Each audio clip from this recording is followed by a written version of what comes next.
Good afternoon. Today we have here in the B-Lab seminar Alfonso Garmendia, who will speak about basic ideas for pseudo-differential B-calculus and the holonomy groupoid of a singular foliation. Welcome to the B-Lab, Alfonso, and you can start when you want.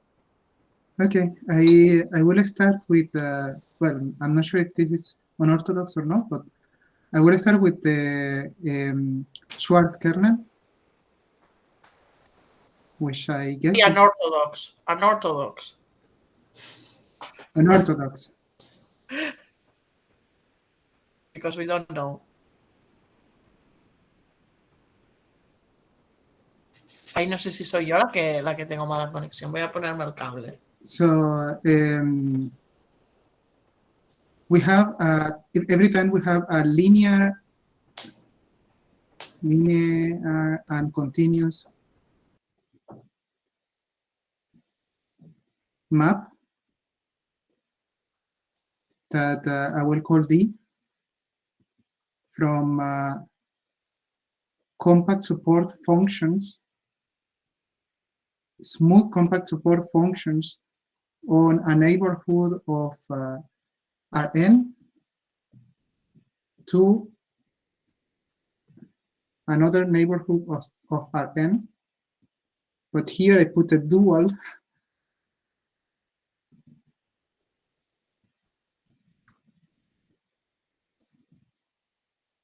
there exists, this is the Schwarz kernel theorem, there exists element KD. This is going kind of low, this whiteboard. And that is an element of C infinity U times B dual. And when I put here the dual, I mean the linear and continuous maps from this space to R or to C. This has a topology which is complicated, so I'm not going to say it here. And this has a topology as the dual space of this one, which is complicated because the one on here, on this one, is also complicated. And for every map that goes from here, from this one to this one, there is an element here such that if I apply KD to the map that is some U, well, maybe I shouldn't write it UB, but FG, F is an element in this space and G is an element in this space. No, not in the dual, in the smooth functions with compact support in V. That will be equal to applying D to F. So when I apply D to F, it sends the element F to an element here in the dual. And now I apply to F, to G. So this is what the Schwarz kernel says, the Schwarz kernel theorem says. That every time we have something like this, there exists an element here such that it satisfies this equality, and vice versa. If we have something here, that will define a map from here to here. I'm sorry, could you repeat again to which set does G belong? G, yeah, maybe I should write here. F is in C infinity, C U, and G is in C infinity, C V.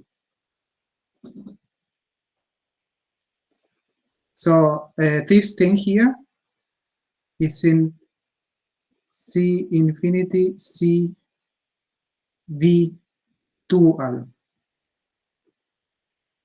And therefore it eats things on here and give us a number. Great, thank you very much. Now there is this fact together with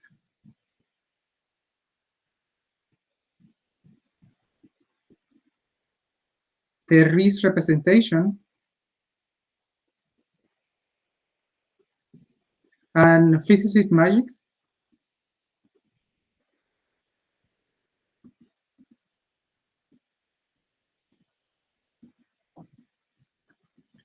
What I mean here with physicist magic, I mean, the Riesz representation works in a space that, well, in Hilbert spaces. And these things here are not exactly Hilbert spaces, but physicist magic is what I'm saying. I'm using this as if they were Hilbert spaces, and I can apply Riesz representation theorem. And what it says Riesz representation theorem is that if I have something in the dual, there exists an element in the space that I can write it as a inner product with it. So I have for V in H dual exists W in H such that V of, this is a very bad notation, so I'm sorry, alpha in the dual, there exists omega alpha such that alpha of some V is equal to omega alpha V. This is the Riesz representation theorem.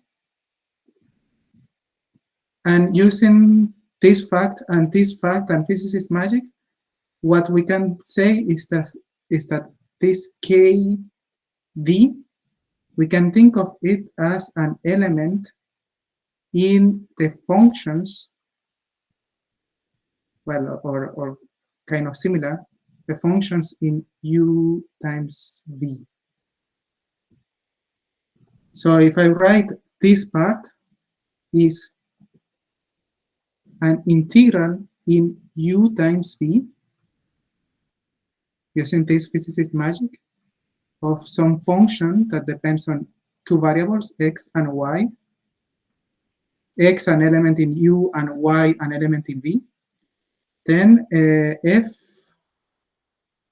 of x times g y. This will be the right-hand side. And then for the left-hand side, this is an element in the dual applied to G. So there will be also an element for this one here.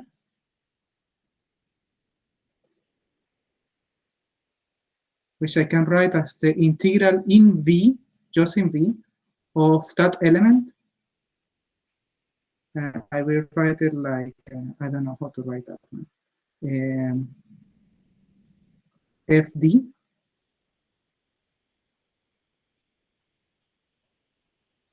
of, this one depends on Y, and GY.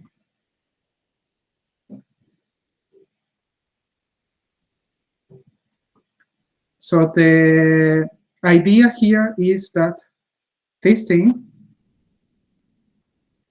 which is the map, like kind of how this one sends from this element to this element. So to F, I am sending to FD, is given as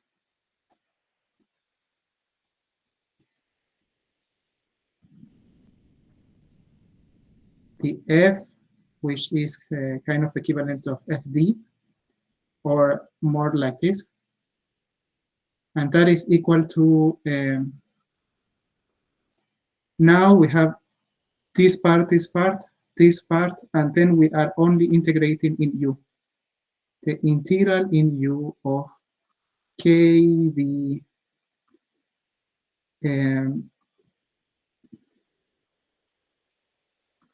x, y, f of x,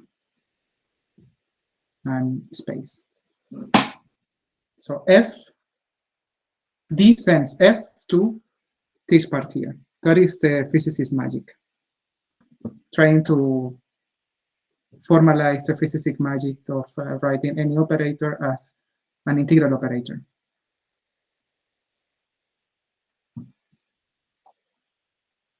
Is there some questions? Is it clear? Maybe, I mean, you can ask anything if it is not clear what I'm saying. You said you didn't want to comment on this specifically, but I understand that you're looking at the space of C-infinity compact supported functions as having a Hilbert structure, then? Yes. Yes and no. I mean, yes. This is the physicist magic. Mm-hmm. Okay. Like, this doesn't work normally, but for the logic to work, you have to think that it works. I understand. Yeah.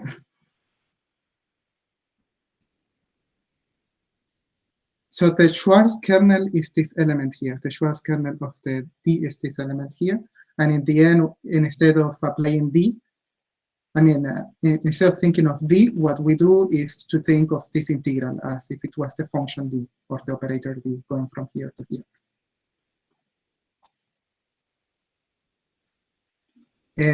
In the end, this thing is inside L2 functions, and this is not inside the L2 functions, but for operators, the L2 functions are inside here.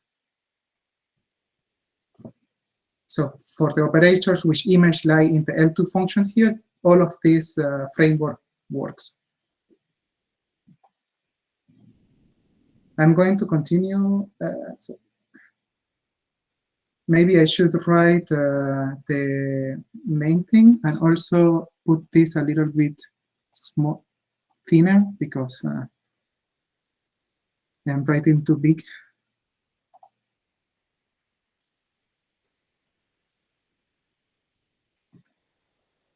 So the main thing is that d of f is equal to the integral of some kd.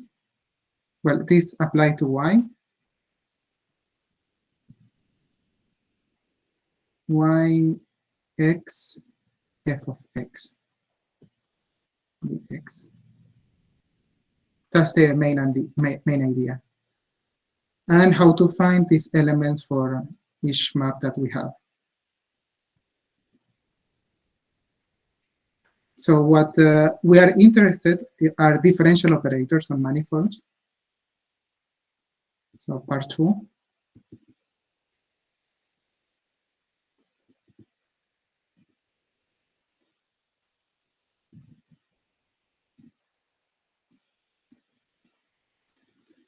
So differential operators on manifold, we will think of them as going from C infinity of compactly support of M to C infinity of compactly support of M, such that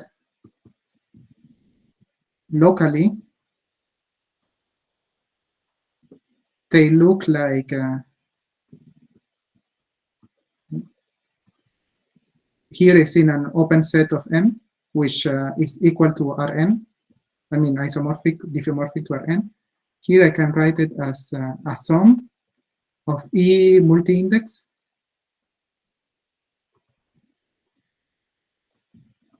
Fi di. If these are just functions with some index here, and what I'm writing here is, well, the multi-index are like a vector in, well, it's like an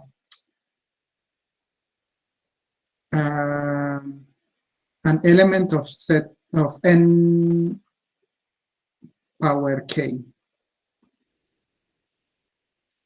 And this thing is d of k1, kk is just d dx1 power k1, and so on, the xn power kk. So for locally, this operator is going like this. It has this form that we have here.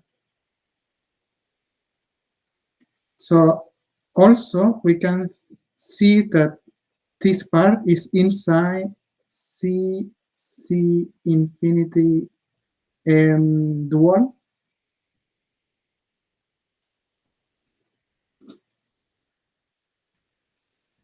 And we can get a Schwarz kernel for this function, for this operator.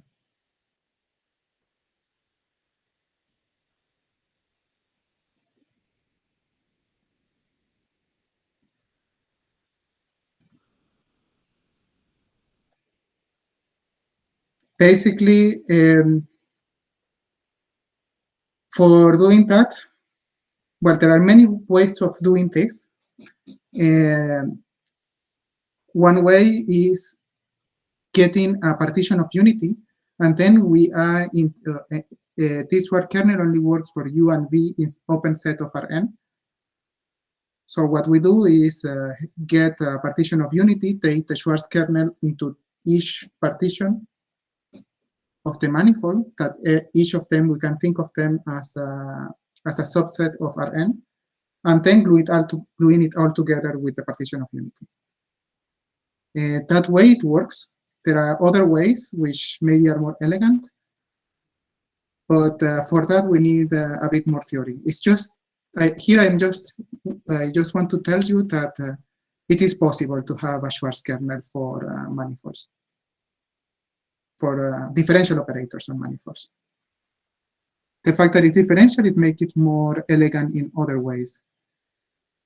But now I want is to show you when M is Rn, because that is easier, and a way to do it using the Fourier transform. So I'm going kind of here, 3, Fourier transform.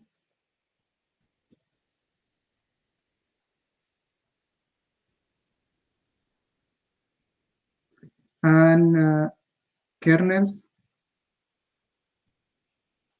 for differential operators in Rn. So the Fourier transform in Rn goes, there are many details, and I don't, it's important not to focus too much into the details, but it's also important not to tell something wrong. So the Fourier transform, I write it like F, it goes from Schwarz, and this Schwarz is different from the other Schwarz. The only difference is that this Schwarz has a T and the other one doesn't. The Schwarz function or Rn to Schwarz function on Rn. These are functions that are rapidly decaying functions. And the Schwarz function, the Fourier transform on a Schwarz function f is defined, these are smooth and rapidly decaying. These are smooth function and rapidly decaying. And it's defined as the integral on, and here is dual, sorry. There are some reasons for this to see it as a dual, and maybe I will reach onto a y here, maybe. So it's the sum in Rn of the exponential. Well, maybe I can say it already y. Why this? There was an update of this whiteboard, and now it's working so bad.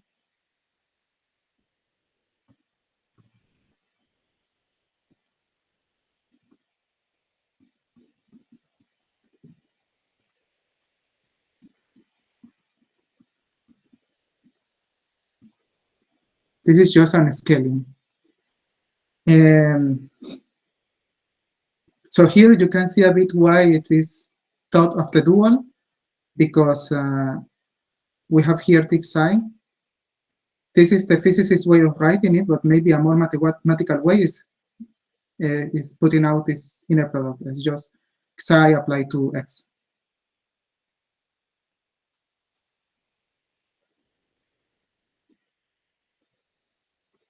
And one property of the Fourier transform is that it has an inverse.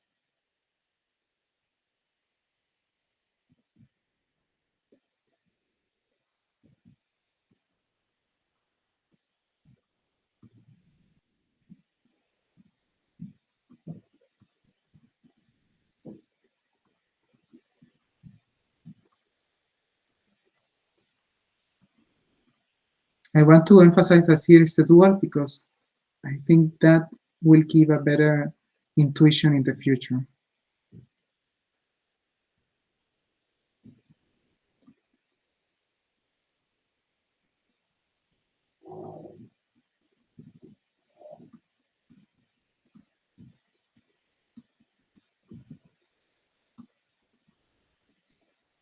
Maybe it's because there is a beautifier. No, there is no beautifier. And to see that this one applied to this one is the identity is not so easy. But physicists say that the integral of ei psi y minus x d psi, that this is over 2 pi n squared. This is the delta distribution of x minus y, or y minus x.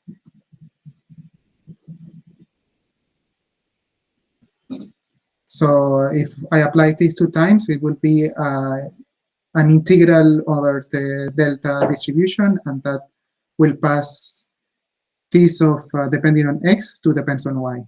But that is all, that is the identity. And another thing, I'm going to move this. Is everything clear? Is there some questions before I move the blackboard?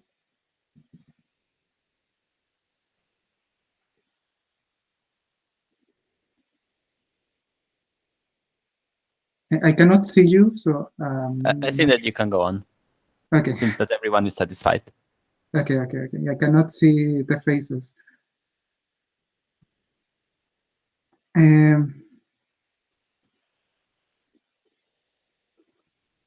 So what happened for there is another property of Fourier transforms, is that if I apply the Fourier to the differential, let's say the differential in the coordinate I, to a function, that will be equal to multiplying by the dual of that coordinate of f of f. So differentials are going to multiplication here. And another thing is that if I multiply 2 elements, I multiply the function, this goes to the convolution.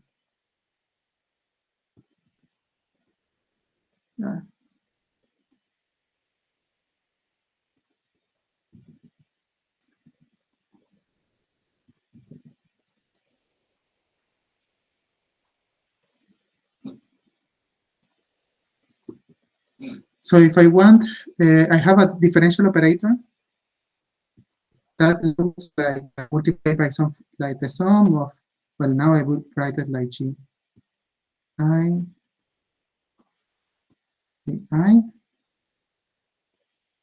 and I want the Schwarz kernel of this thing. So I apply f minus 1 of d of f. This should be equal to d of f. well, should not, is equal to d of f, when f is a Schwarz function, and yeah.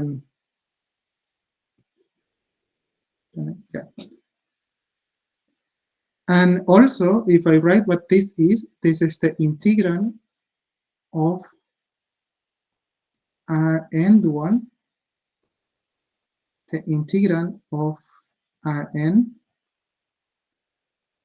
of the exponential of minus I psi x minus y, then gi ci f of x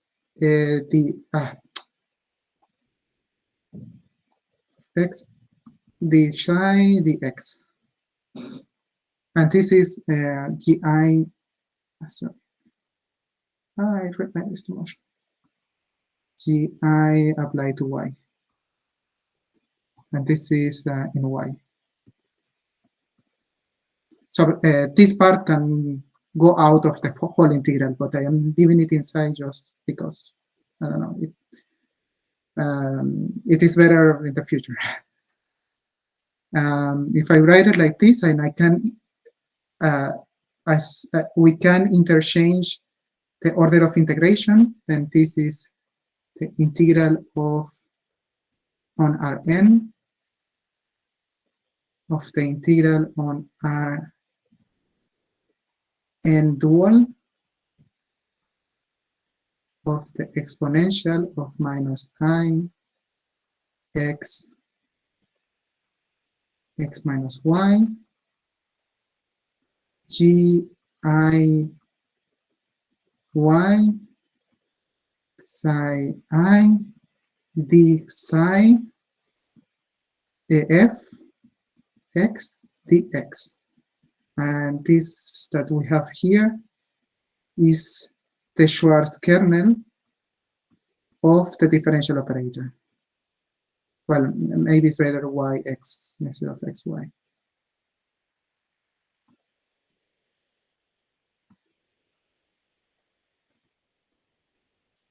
Because then you can see the x here and then the x here, and it looks prettier.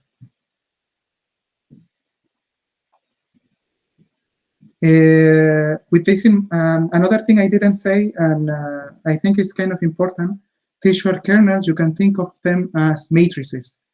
Like here is we start with a vector space and we go to another vector space, and this is like a matrix. This is a sum, then the matrix, and then the vector.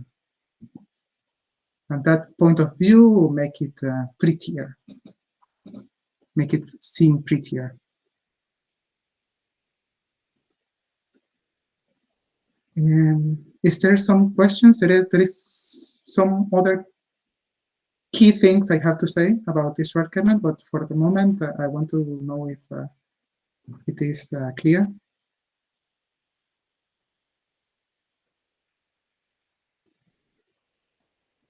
I think it is clear so far. Okay.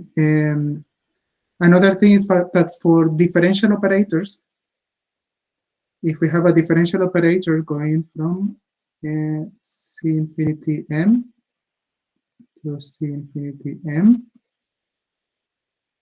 restricting the differential operator to a very small neighborhood, it has exactly the same form, and it will go from the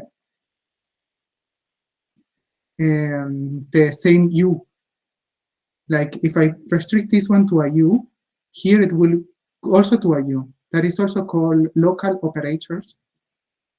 And if your operator is local, then this Schwarz kernel, everything that is important about this Schwarz kernel will be along the diagonal of this thing.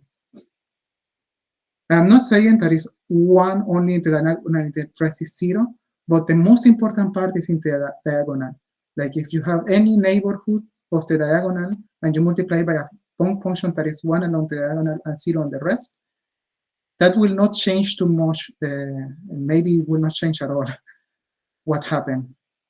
And it doesn't matter how small is this neighborhood to the diagonal. So the most important thing is that this is nearby the diagonal. Also, you can think of that one. I mean, you can see that if you have done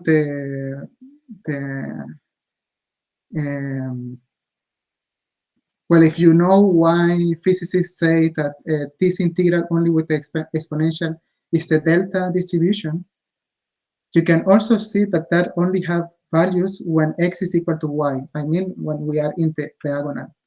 And when x is different than y, then you get 0. This part will modify that a bit, but still is around the diagonal the important part. And if the important part is when this is 0, that is nearby the diagonal, then also the important part is when this one is big. If this one is small and this one is small, then the value of the integral will be very small. So the important part is when psi is big and when this thing is small.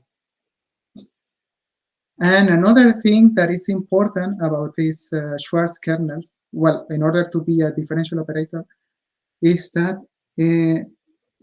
or another thing people say is that this Schwarz kernel is perpendicular to the diagonal.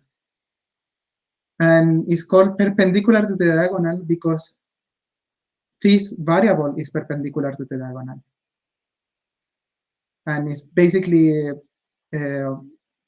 depending mostly of that variable. This part that depends on y is practically you can take it out, and the rest is mostly perpendicular to the diagonal. Well, mostly no, it's perpendicular to the diagonal. Well, also this y is also perpendicular to the diagonal, conormal to the diagonal, also called. These two things I am saying is a bit, I don't know, esoteric, still are esoteric for me, but it seems to be important. I'm going to move.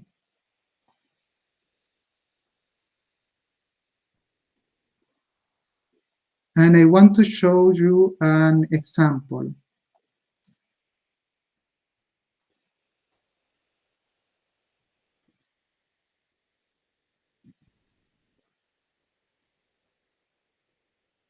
Solving b square 1 f plus d2 f equal to some g. So this is elliptic PDE, nonlinear elliptic PDE. And one way to solve it is apply the Fourier transform on this side. Well, apply the Fourier transform on the whole thing. So if I apply the Fourier transform, I will get psi 1 square plus psi 2 square, the Fourier of f, because the differentials go to, well, the differentiated by 1 goes to multiplying, and differentiated by 2 goes also to multiplying. I am doing it that 2 times. And that is equal to the Fourier of g.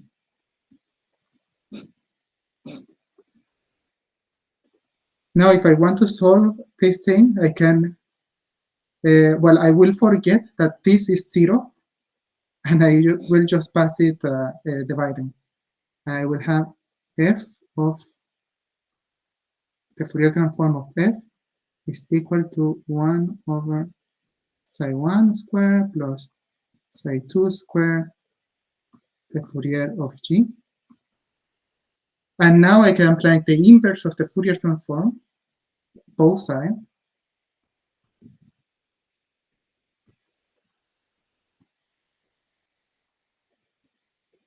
And I will get, well, now here I have f. and I have that f is equal to the integral on Rn. I will write this formula already as it is. Why now I am not writing? Yeah, Rn of the exponential of minus I psi x minus y. Now here we have is 1 over psi 1 squared plus psi 2 squared d psi, and this is the integral on R and 1 and g of x dx. I forgot the rescaling, but okay, we just multiply everything by 1 over 2 pi 2n. Now the main problem is that this thing is not smooth. But as I said before, the important part is when x is very close to y, and when psi is really, really big. When psi is really, really small, it doesn't matter that much. So we can define another function here. Instead of multiplying by this, we have something that is like a function that is equal to 1, and when we go close to 0, 0 is equal to 0. Some, I don't know, p that is like this, nearby the 0, 0 of R2. Now, this p that depends also on psi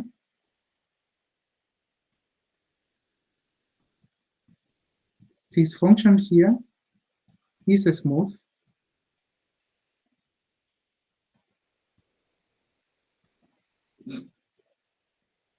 And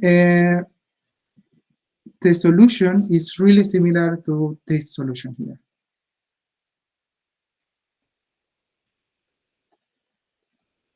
And what does it mean that it's really similar?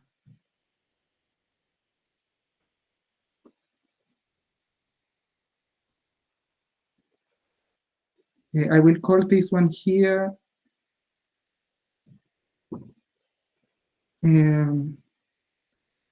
I don't know, f hat. So f minus f hat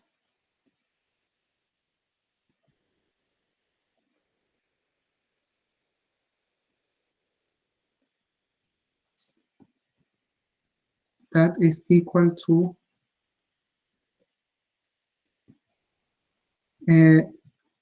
notice that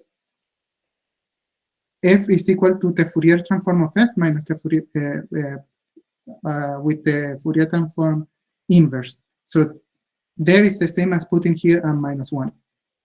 So I have here these integrals. The important part, or the part that we want really to see, is the exponential of blah, blah, blah, and b psi over psi minus psi squared. Now we, and am I doing this right? No, sorry.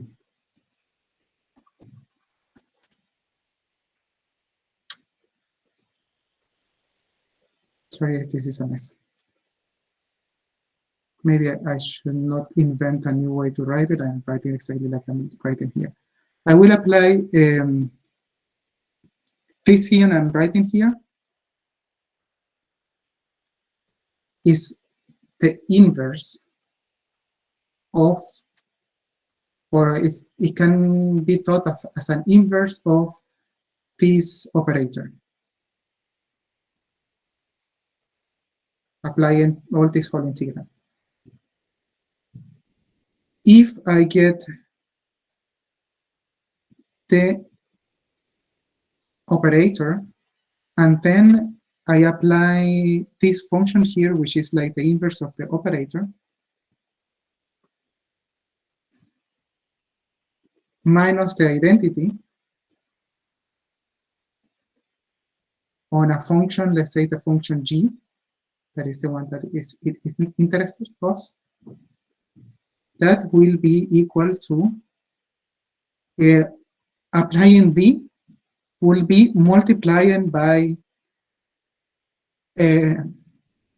psi square 1 plus psi square 2, so the norm of psi square. Then when I apply the inverse of d that is given by this formula is multiplying by this part here, so the multiplication of the psi will disappear from each other, and then I will have the double integral, then here the exponential of minus I psi x minus y of p psi minus 1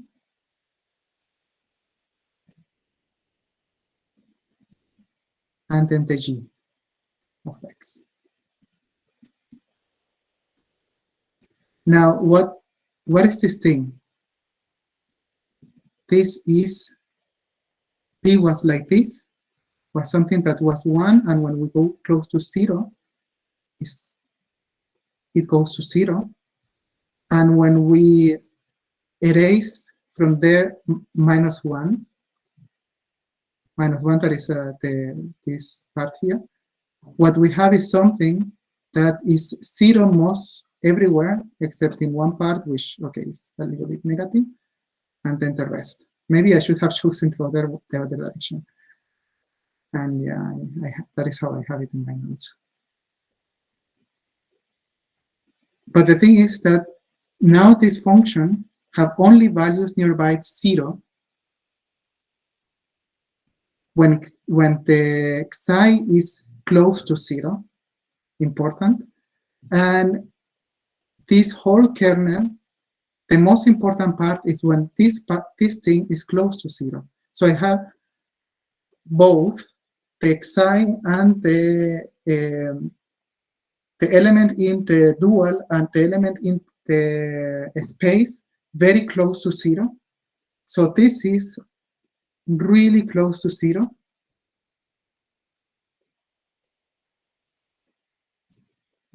We cannot think that this is 0, but we can think of it as this is almost 0. Another thing that we can notice here is that this function here, because what we have here has compact support, the whole thing is well defined, and this is a smooth function. This integral is a smooth function. What we put here, if we have let's say that g is not smooth, g is continuous, or g is just a function, what we have, the whole thing will be smooth. It doesn't matter what happened with g. It doesn't matter if g is smooth, but this whole thing will be smooth because the derivative of this whole expression will depend only on the derivative of this part after doing some kind of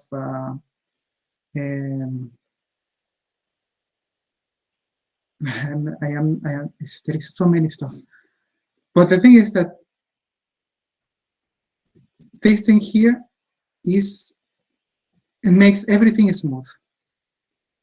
And one example of functions that make everything smooth is the constant 0 or the constant something. And we already know that this is really, really, really small. So this one here is not exactly the inverse of d, but is really close to the inverse of d. If this operator will be really close to 0. That is the main idea of what I am showing you. And this is an almost solution for the non-linear elliptic differential equation.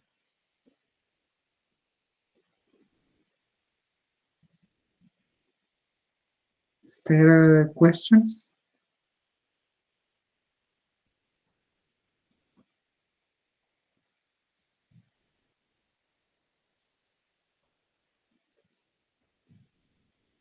I think it's all right. Now, I forgot what is the number here, but now we go to B world.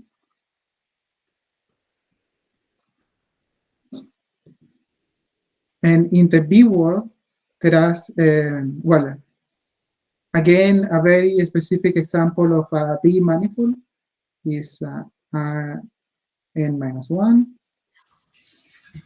times R where bigger or equal to 0. And the idea here is that we have normal coordinates, and here are log coordinates.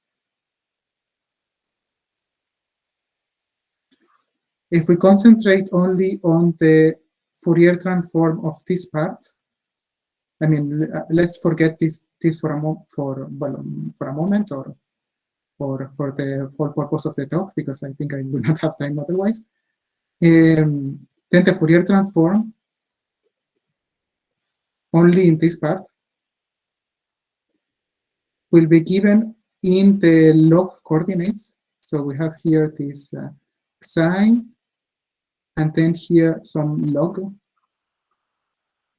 of x. I'm not sure what that I'm writing. Minus log of y. And then here some something that depends on psi I, then some functions for y.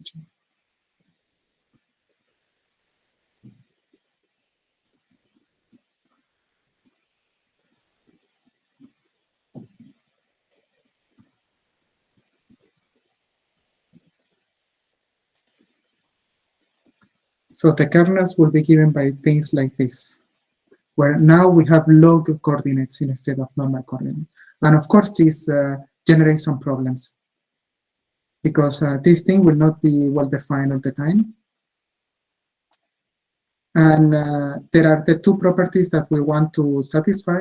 One of the properties is that derivating goes to multiplication, and that is all right, because basically when we get here the log coordinates, the d log is x dx, and this Fourier transform will satisfy what we wanted.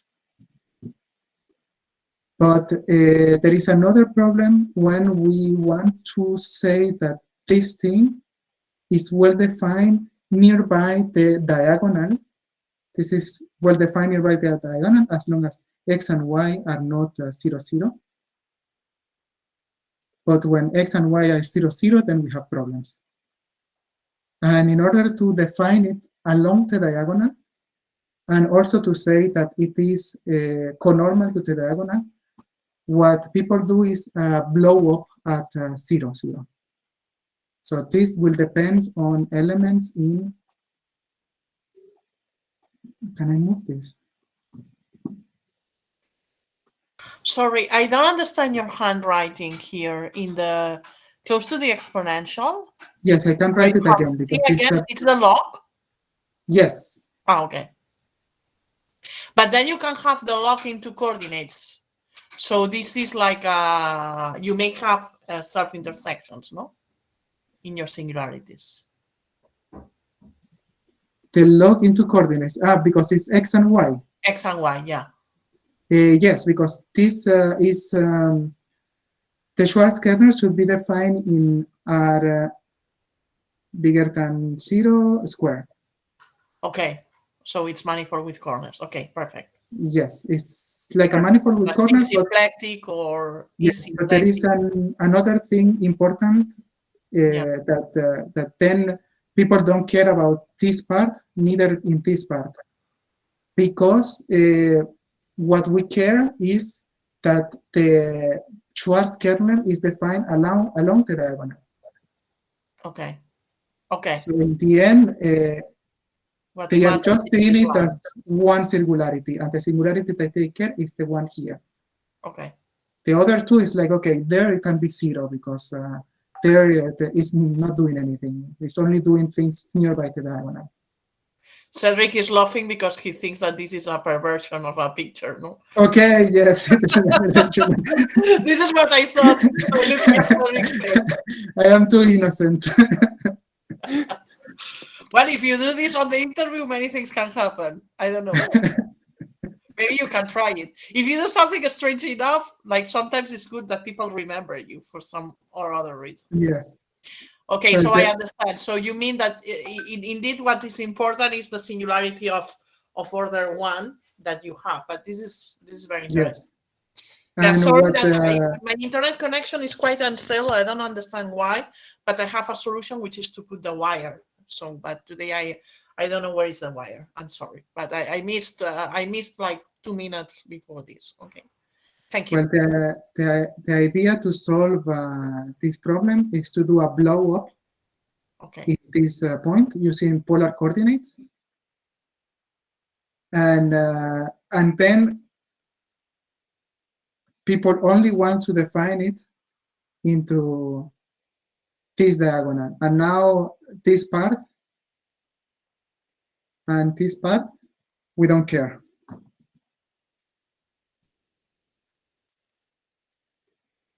Basically. And when you define it like that, it's still conormal to this diagonal and only care about that, that part of the diagonal.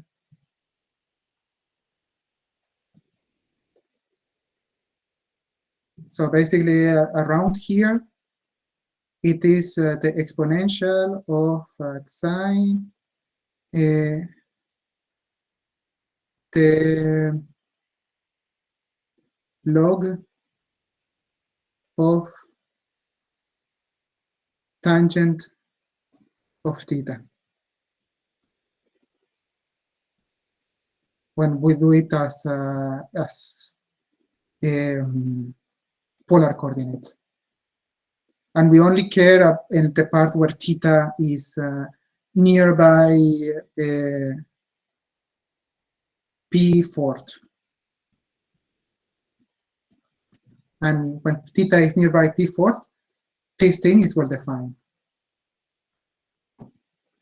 And then in the rest, it doesn't matter because there is not the diagonal anymore.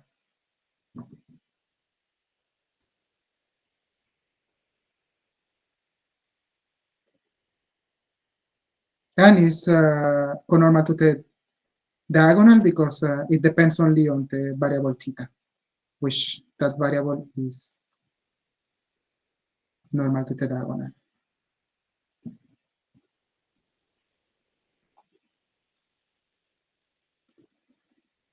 So another thing is that this is one blow-up, but there could be other blow-ups. And another blow-up is, okay, this is double bad meaning. Okay, whatever. You're going to do a blow up on this picture. Yes, and I moved that, and I saw We that. cannot put this on YouTube. We're Yeah, not yeah, having... this is not YouTube friendly. We will be banned.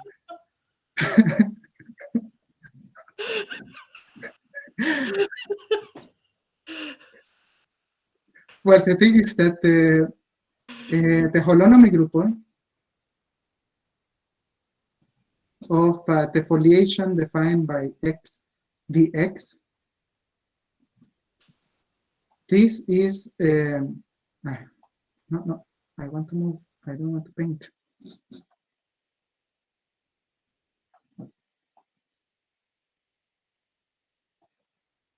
Is it moving? Okay. No se ve.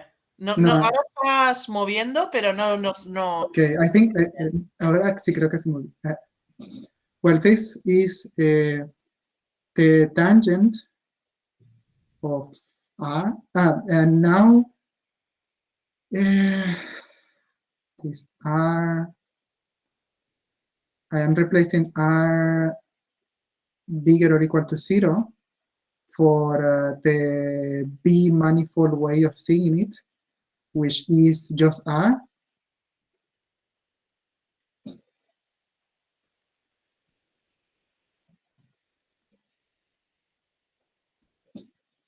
I think I have to change my program to do this.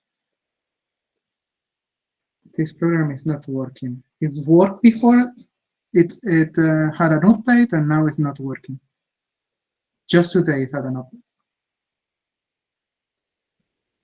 R with X dx.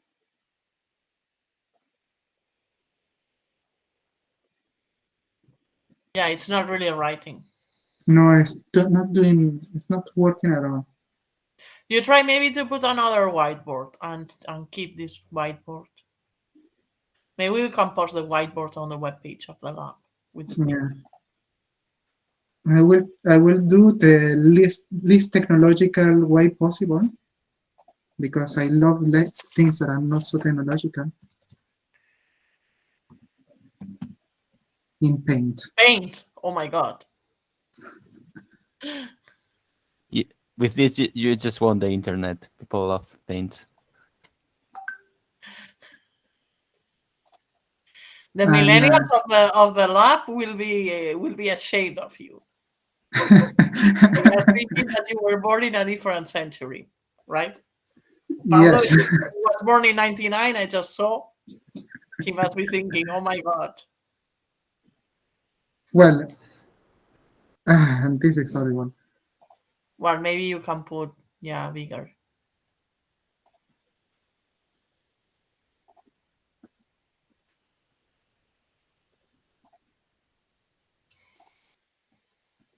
Okay, this maybe no.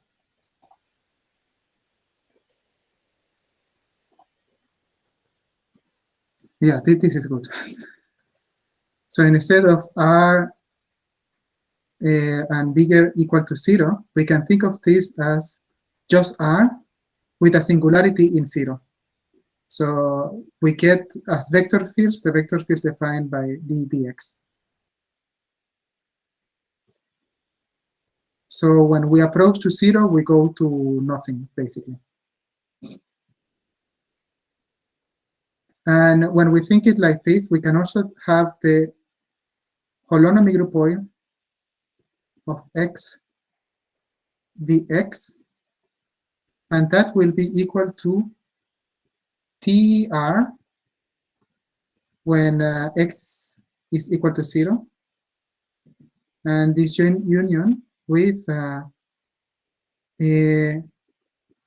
positive times R positive, well, maybe R not 0 and R non-zero when x is not equal to 0. And this is also a blow-up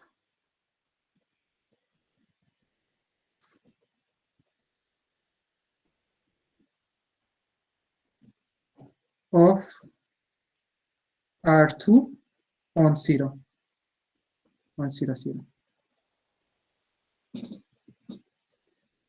And we define the Schwarz kernel along the diagonal of this that coincides with the one we had before.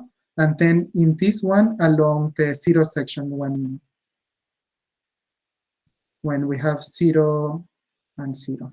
And then for infinity and minus infinity or any other thing around it, we don't care. Sorry, very silly and basic question. Yes. Could you briefly say how is the holonomy group defined? Yes, in this case, it's easy because it's just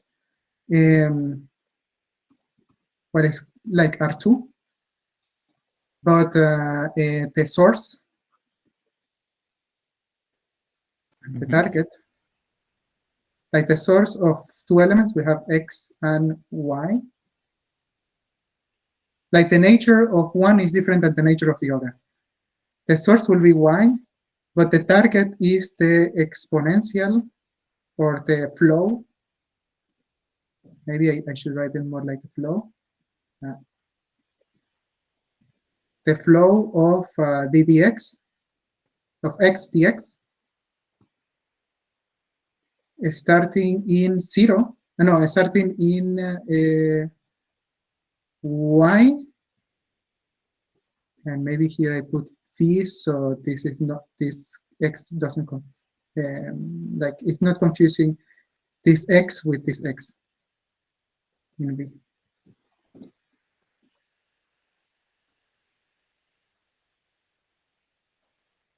Okay. So if I think of the diagonal in here, it's not when x is equal to y, the diagonal is 0y. That is the diagonal. And we can define the Fourier transform in here, and in the end, the important part is that it depends on these coordinates, and in this coordinate, I mean, being perpendicular to the diagonal is that it doesn't depend too much on this part, and it depends only on this part.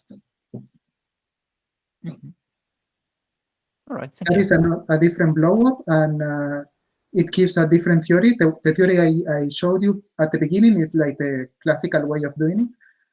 And this is another way of doing it, defining it with this other blow-up of 2 in 0, 0. And you can see, of course, that V0, source and target of V, 0 is 0 all the time. The source and the target is always 0.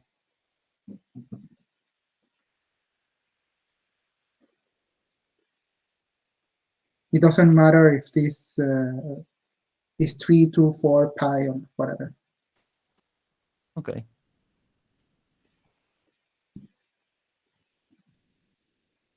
And yeah, if we write this exactly, you see that, well, this is the Euler vector field. So it's like going from these coordinates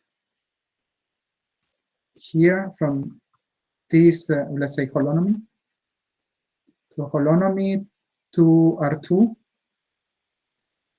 using source times target. These maps are like the exponential. And if we want to come back, then there's like log, which coincides if we want to define the Fourier transform in here.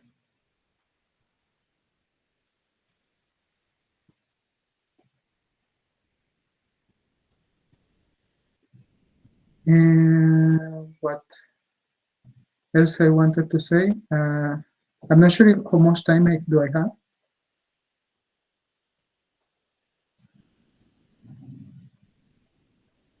Organizers. Well, I think that we cannot hear you, but yeah, just They are. He's asking. you have, He's asking. Oh, okay, you cannot hear me. Yes. How much time do I have? you can take 5 more minutes. 5 more Slightly minutes. over time, but that's all right. Well, Okay. take as much as you need, as long as people. This didn't work as I thought it was going to work.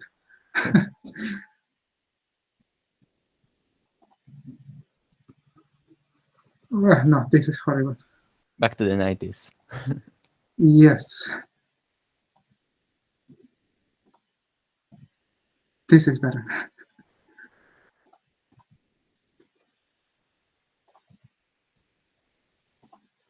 Okay, the other thing I want to say is how it will be the Fourier transform in a manifold, or well, one way to do it is we have a function, C infinity of m. So we want to define the Fourier transform of f, and as I recall, it was this thing, minus I psi x f of x dx.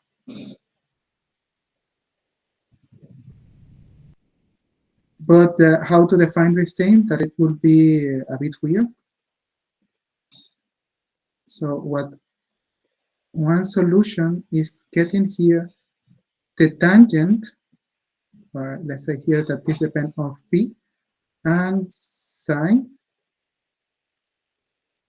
p star m. Sorry, no, t, the star it's not there.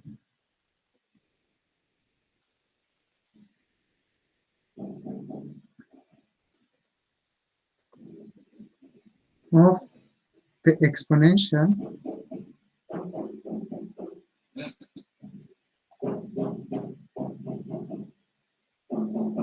why is not writing now?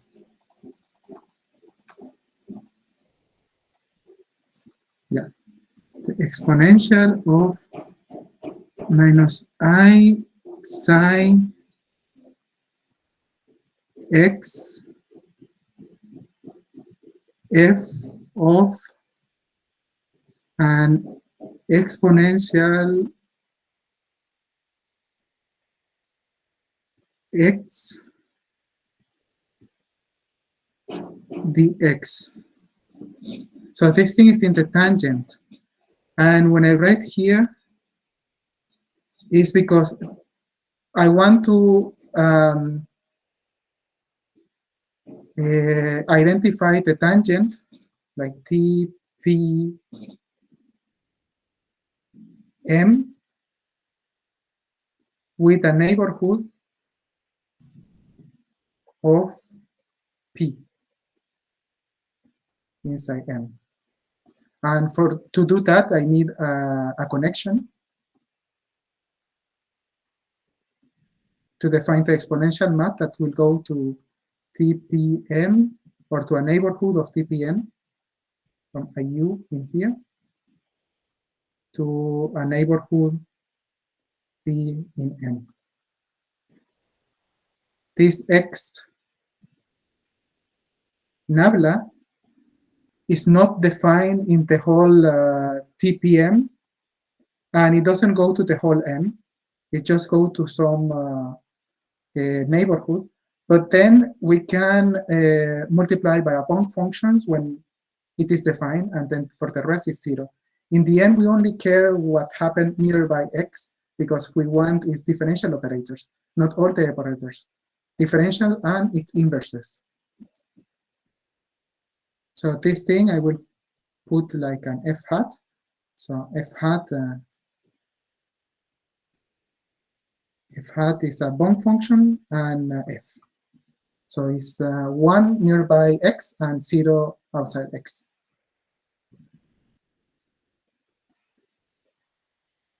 And we can see here that for every function,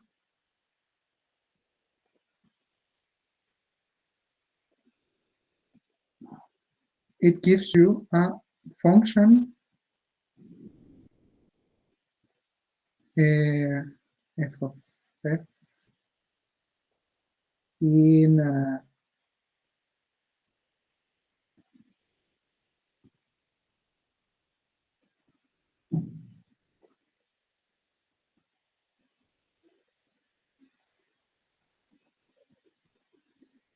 and the inverse of the Fourier transform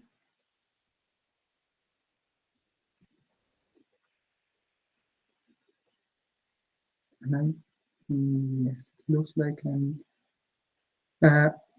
one can see that when I am differentiating here, it will also go by multiplying by the sign, basically because of the properties of this exponential. There will be other properties that doesn't work, but I think the most important one is that differentiation goes to multiplication.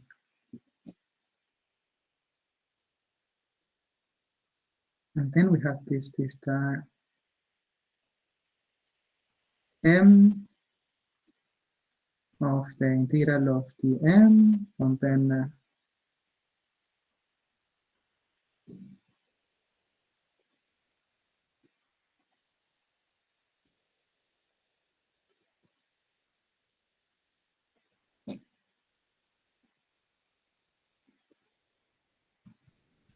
well, f hat of x nabla x dx dxi. This that I'm writing here will be a function.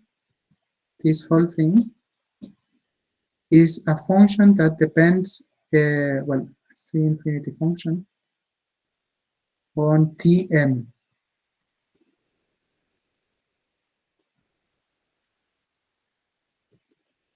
Because this y is in Tm.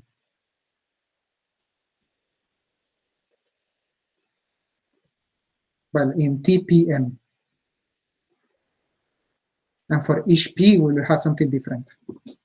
But the main thing is that, okay, this function here that is in C infinity of Tm, because we already know that the normal Fourier transform is the, like the normal Fourier transform have an inverse, and the inverse is pretty much like this. We know that this is this f hat x nabla of y, and here in the point P. And if we apply, if we evaluate this when y is equal 0, that is equal to f of p. So it's not exactly an inverse, but it works as an inverse when we restrict when y is equal to if y is equal 0.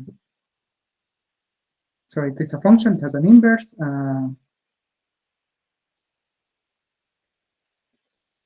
It sends derivations to multiplications. And moreover, it is related to like dequantization instead of quantization is going back. Because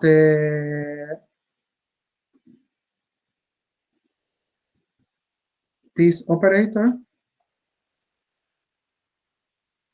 is given by this thing here, which is the ith coordinate of T star M. And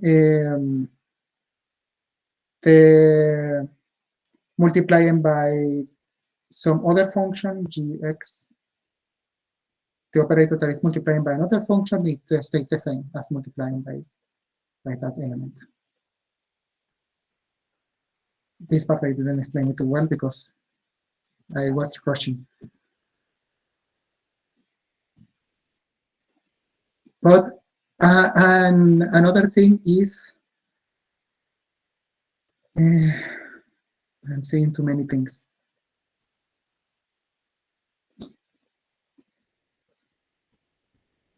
TPM. Now I'm changing the order of integration. T star PM E minus I psi x minus y.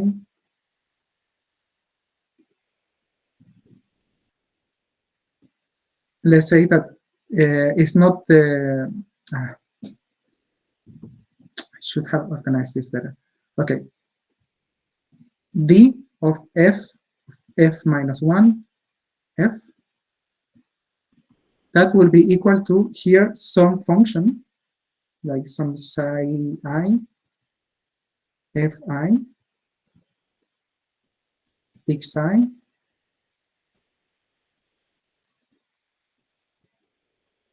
f of the exponential of lambda x dx. This part here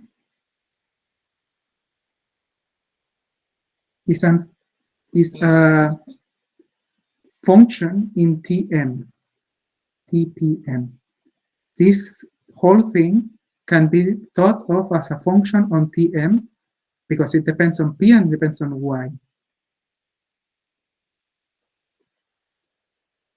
Now, a function here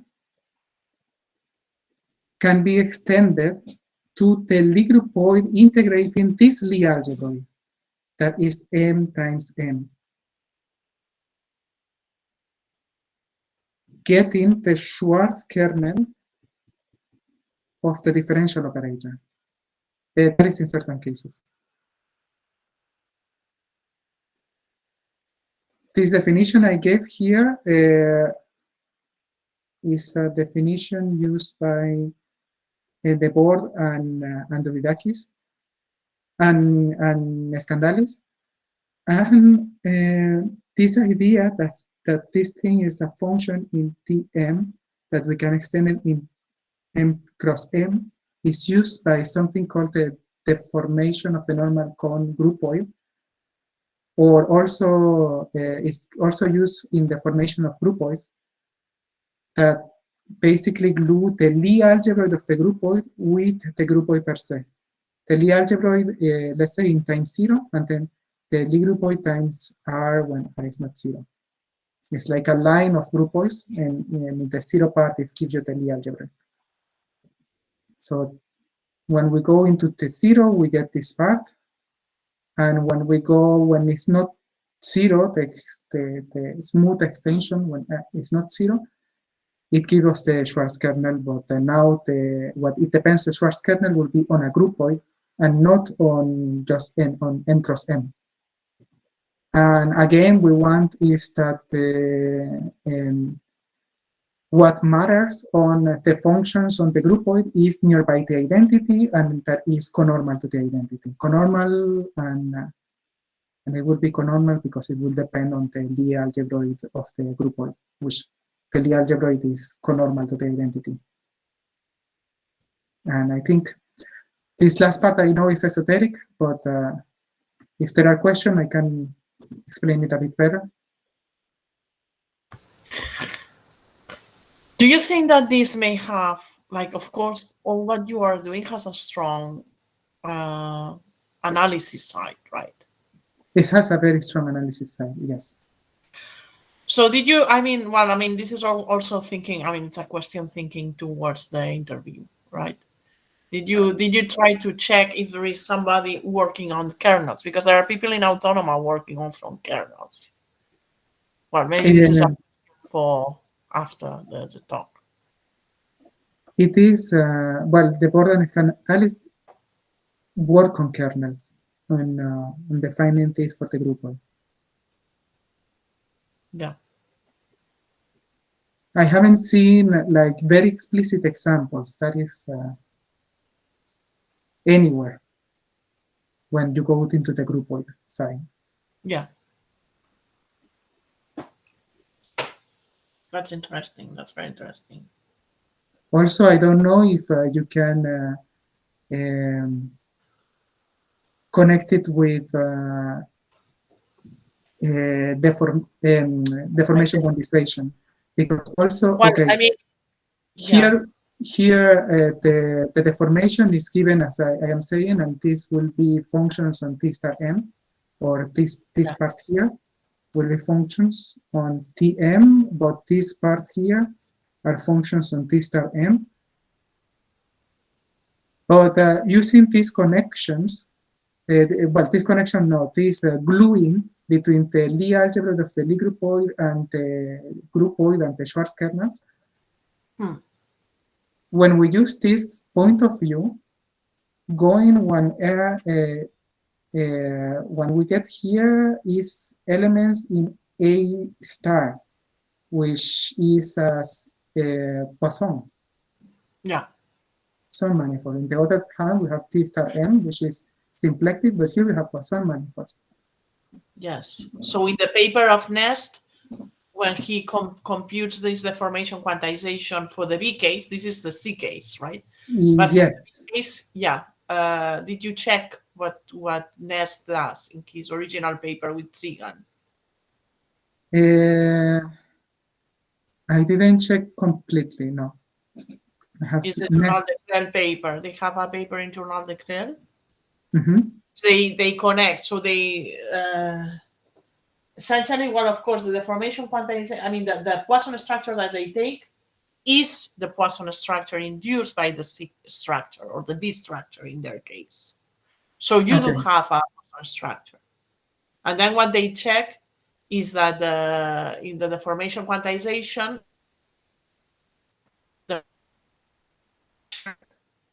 is what is meaningful. And this is a theorem in their paper, though it's very well. I mean, I shouldn't say it's bad explained because this is.